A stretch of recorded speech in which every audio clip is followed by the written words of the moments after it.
There's a solitary, humble wooden structure on a windswept hill in rural New England. To open the door is to engage our minds, our hearts, and our imaginations.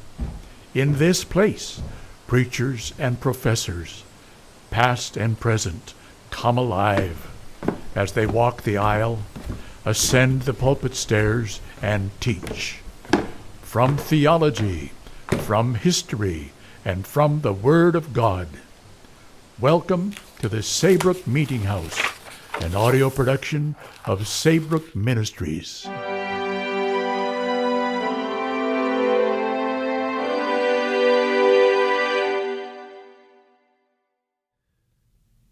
Chapter 8. The Pulpit. I had not been seated very long ere a man of a certain venerable robustness entered. Immediately as the storm-pelted door flew back upon admitting him, a quick, regardful eyeing of him by all the congregation sufficiently attested that this fine old man was the chaplain. Yes, it was the famous Father Mapple, so called by the whalemen, among whom he was a very great favorite. He had been a sailor and a harpooner in his youth, but for many years past had dedicated his life to the ministry. At the time I now write of, Father Mapple was in the hardy winter of a healthy old age. That sort of old age which seems merging into a second flowering youth. For among all the fissures of his wrinkles there shone certain mild gleams of a newly developing bloom. The spring verdure peeping forth even beneath February snow.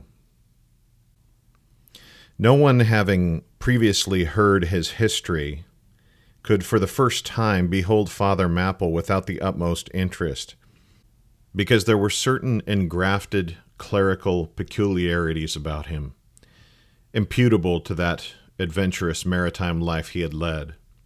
When he entered, I observed that he carried no umbrella, and certainly had not come in his carriage, for his tarpaulin hat ran down with melting sleet, and his great pilot cloth jacket seemed almost to drag him to the floor with the weight of the water it had absorbed. However, hat and coat and overshoes were one by one removed and hung up in a little space in an adjacent corner, when, arrayed in a decent suit, he quietly approached the pulpit. Like most old-fashioned pulpits, it was a very lofty one, and since a regular stairs to such a height would, by its long angle with the floor, seriously contract the already small area of the chapel, the architect, it seemed, had acted upon the hint of Father Mapple and finished the pulpit without stairs, substituting a perpendicular side ladder, like those used in mounting a ship from a boat at sea. The wife of a whaling captain had provided the chapel with a handsome pair of red worsted man-ropes for this ladder, which, being itself nicely headed, and stained with a mahogany color, the whole contrivance, considering what manner of chapel it was, seemed by no means in bad taste. Halting for an instant at the foot of the ladder, and with both hands grasping the ornamental knobs of the man-ropes, Father Mapple cast a look upwards, and then with a truly sailor-like but still reverential dexterity, hand over hand, mounted the steps as if ascending the main top of his vessel. The perpendicular parts of this side ladder, as is usually the case with swinging ones, were of cloth-covered rope. Only the rounds were of wood, so that at every step there was a joint. At my first glimpse of the pulpit, it had not escaped me that, however convenient for a ship, these joints in the present instance seemed unnecessary.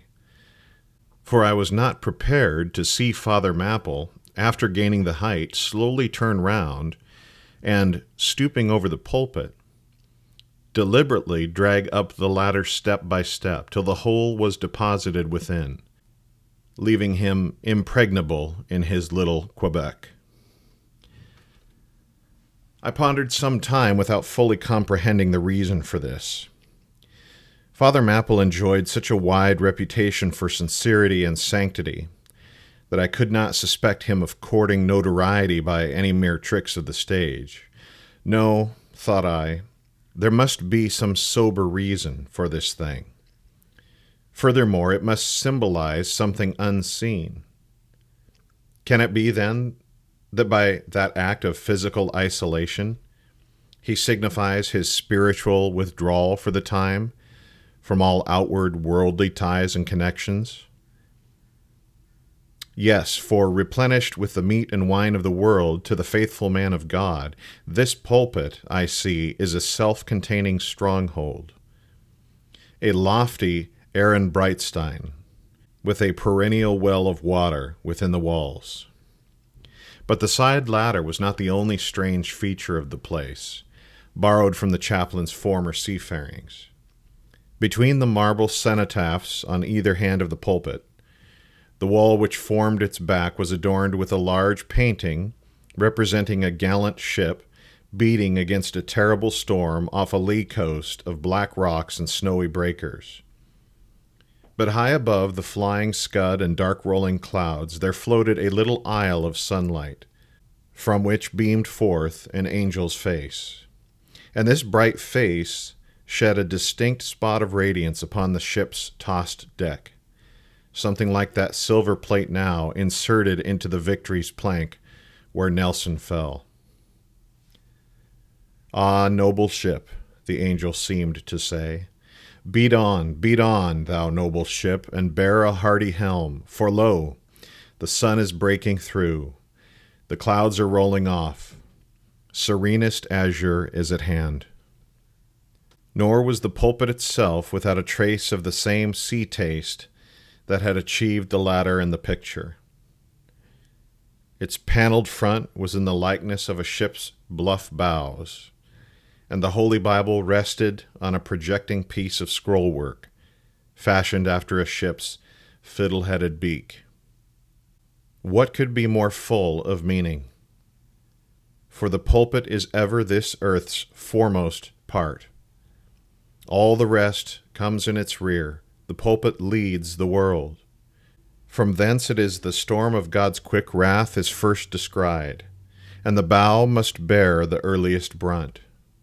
From thence it is the God of breezes fair or foul is first invoked for favorable winds.